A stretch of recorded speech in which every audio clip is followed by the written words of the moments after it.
બેટા કેનવા થી બનાવેલી ઇન્સ્ટાગ્રામ પોસ્ટ ને ગ્રાફિક ડિઝાઇન નો કહેવાય. આવતીકાલે ઓરિએન્ટેશન સેશન છે તો કોઈ એબ્સન્ટ ન રહેતા, ખાસ કરીને નવા સ્ટુડન્ટ એબ્સન્ટ ન જ રહેતા, બરાબર? Coming sir. ઓહો, મહેમાન આવ્યા. તાલી વગાડો ભાઈ, તાલી. થોડાક ટાઈમે આવતા જાવ ભાઈ, 10 વાગ્યાનો ટાઈમ ને તમે શું તાલી પાડો? તમારું ઈ જ છે ભાઈ. સોફ્ટવેર તો તમને ગમે એ શીખડાવી દેશે, પણ તમારી અંદર ક્રિએટિવિટી જગાડવી ને એ જ મેઇન વસ્તુ ને એ જ આપણી ઇન્સ્ટિટ્યૂટ નું કામ છે. Point stand up. ગઈકાલે એસાઇનમેન્ટ આપેલું એ બતાવો. કન્ટેન્ટ ક્રિએટર બનવું છે ને તારે? કાંઈ વાંધો નહીં, બની જશે. કોઈને કાંઈ ડાઉટ તમને કોઈને? તો અહીંયા પૂરું કરીએ આપણે, બહાર આઉટડોર એક્ટિવિટી માટે જઈએ.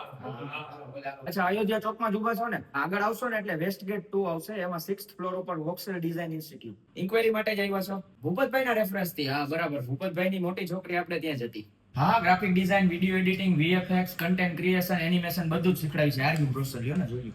મેઇન વસ્તુ તમને જેમાં ઇન્ટરેસ્ટ છે ને એ છે. મેડમ 4:30 વાળી બેચને ફટાફટ ક્લાસરૂમમાં બેસો કે હું 2 મિનિટ જરાક લેબમાં ચક્કર મારતો.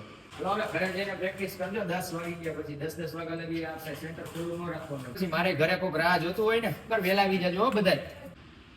હાલો તો કાલ સવાર 9:30 વાગે મળી, બરાબર?